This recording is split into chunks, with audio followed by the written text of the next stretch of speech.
Kibaw ko nga bisag usa sa inyo way gibayran ug way gipugos diri nga moadto. Ako mapaminaw nako karon, swerte ko nga mga taga Davao nagpakita og ingon ani ang kagustuhan nila nga maipadayon kung unsay nasugdan nato kaniadto. Kani inyong presensya diri ani nga rally mo'y nagapakita o simbolo kini sa pagpadayon sa atong nasugdan diri sa Dakbayan sa Davao.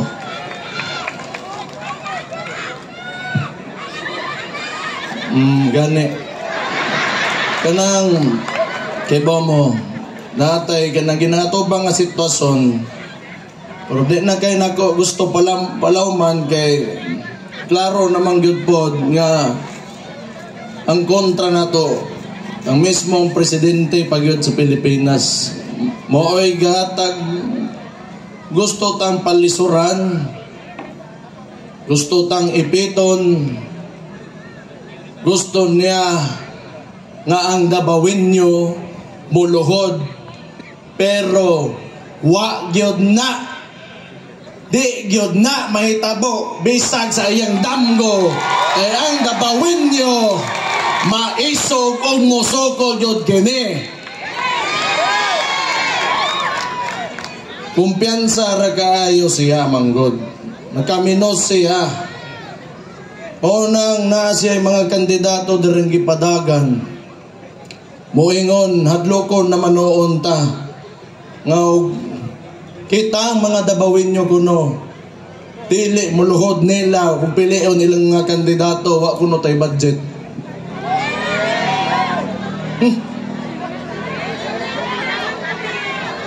Ngano mga matay ba tay taogma kung wa tay budget?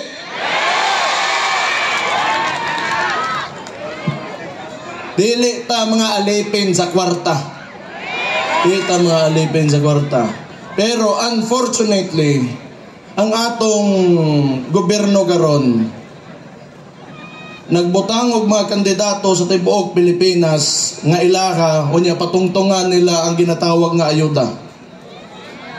Kisay nakadawat diri ayuda? Kana uta ninyo kuha na kay atuan ang kwarta. Sunguga pa ninyong taman aron dungaga nila kuwaon na to tanan. Sige, di gyud mo matagam. Kaminos gyud mo sa mga Davaoenyo. Ang Davaoenyo bright na mga botante kini.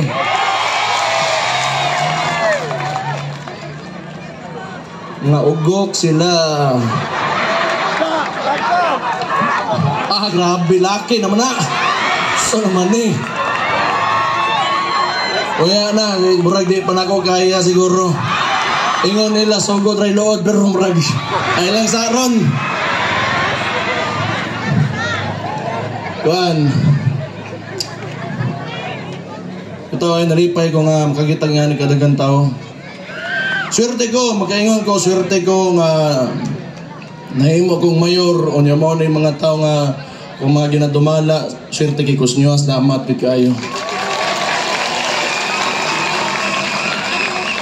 Naawa sa tulo ka tuig ipalisdan ko nila. Kibaw ko kung wala ang salig ninyo sa amua o sa akuang nga mayor, hagbay ratang nabungkag. Pero tungod kay ang Davaoenyo disiplinado, maisog ug mubarog sa kamatuoran ug unsay tama hantod karon buo lang gihapon ta.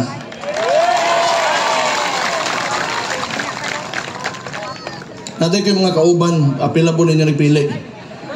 Pero gusto kong tanako, isa-isahon ako sa inyo ha. Ang ako mga kauban nga nigdagan ug konsehal.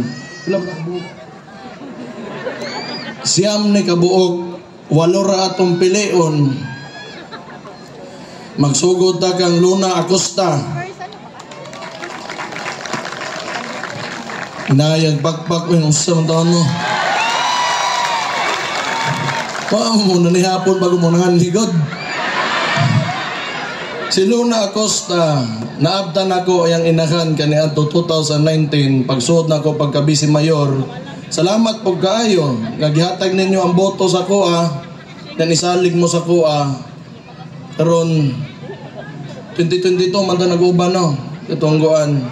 O ganahan mo og Acosta, kini sila pag-abot sa City Council, labi nagtanaw nila ikaayos sa katawhan, ilag yun ang iduso o ilag yung ipugos na mga morning mga Acosta sa kung pagkailag yun.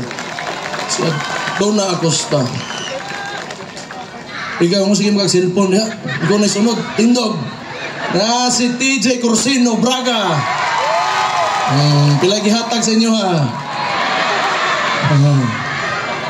Kani si TJ, ang kauban ini, ang kauban ako kay iyahang lola nga si Ma'am Pilar Braga atong pakpakan atong konsihala.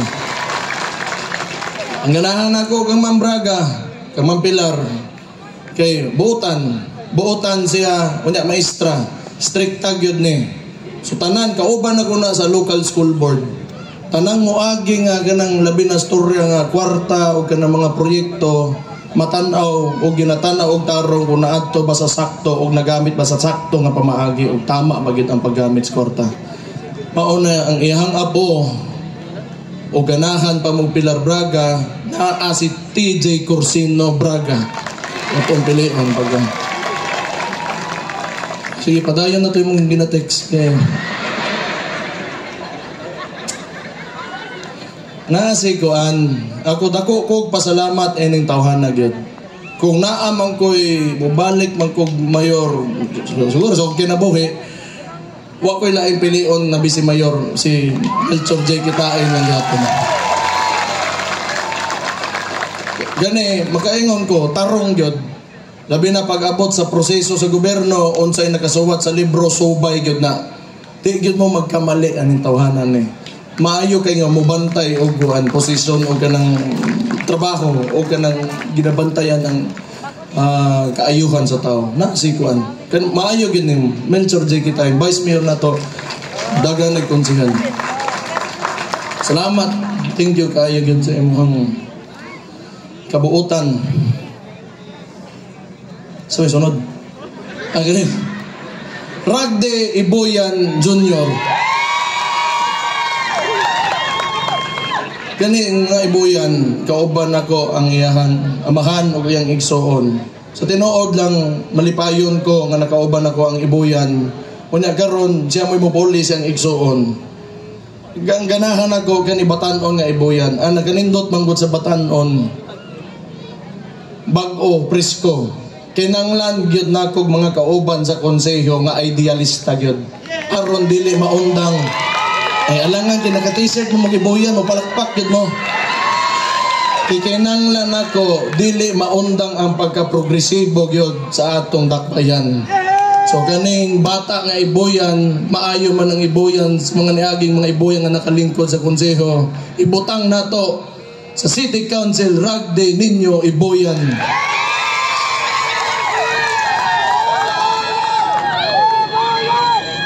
Iwit nagarigsa. Si Cookie Bonggoyan. Kani buutan, kugihan, makaingo gugihan kay pag naana siya ma-encounter nga sitwasyon, mangutana moadto sa opisina nako, mangutana og unsay maayong buhaton. Ang nakanindot ana kay ako may mayor, nangayo og guidance sa kuha, bot pasabot aligned mi permente sa among mga desisyon. Kani mga Bonggoyan na among pudto iyang puyuan kaniadto nga nahimong vice mayor ni Papa. Kauban gyud nato ni Cookie Bonggoyan, mahusay nga konsehal ni atong pilion.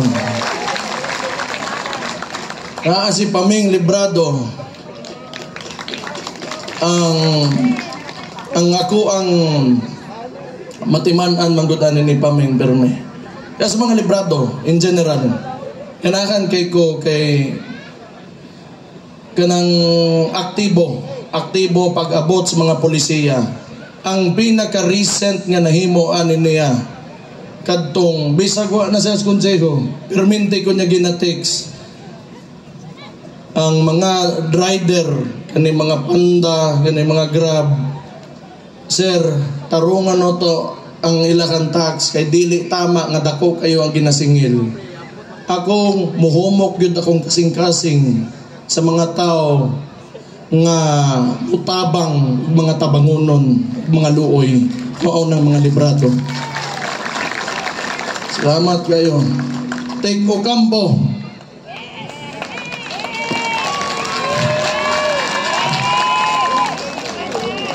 Si Tek Ocampo, karon naman ako ni nauban 2022 naman no?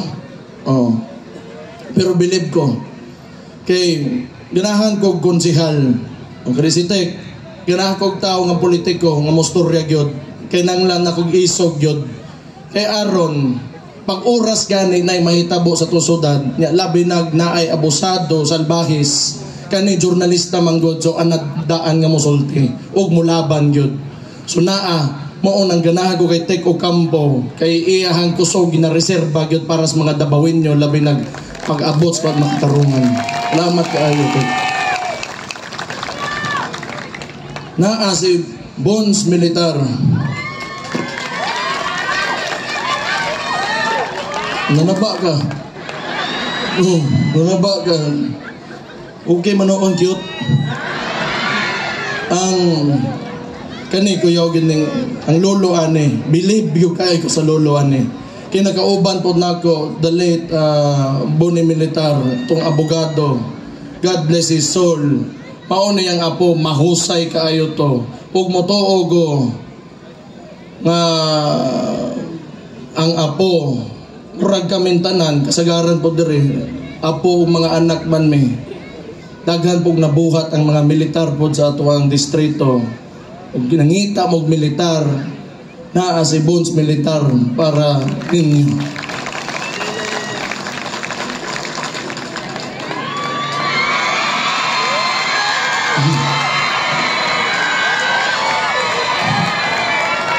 Kuan ako mohangyo na lang ko sa inyo diretso kay maura man gud gihapon pag kumangkon gumunggid ni di naman gid nako na ma unsa si Rigo sa tan-aw nako duha man ni silang nidagan karon na pag kumangkon nako mas butan ni siya humble pag yun kaayo tan-aw nako mauwawon man gud ni sa ba pero kabalo ko medyo maanad na ning unya maduulan gid ninyo ni. Maduulan ni. Buutan man gud. Importante kayo buutan pud ang inyohang kuan. Di pa siguro na garon nang isog kay wa pa man pero mahagit ra gyapon na siya abot sa panahon. Kay oy kadali lang sa mo. Kay baw ko pag abot gani moabot ka sa crossroads nga mopili ka nga ang imong mga tao, ang imong constituents, ang Dabawinyo mo barog yung ka para sa ila hantod sa kinatumyanan Rigo.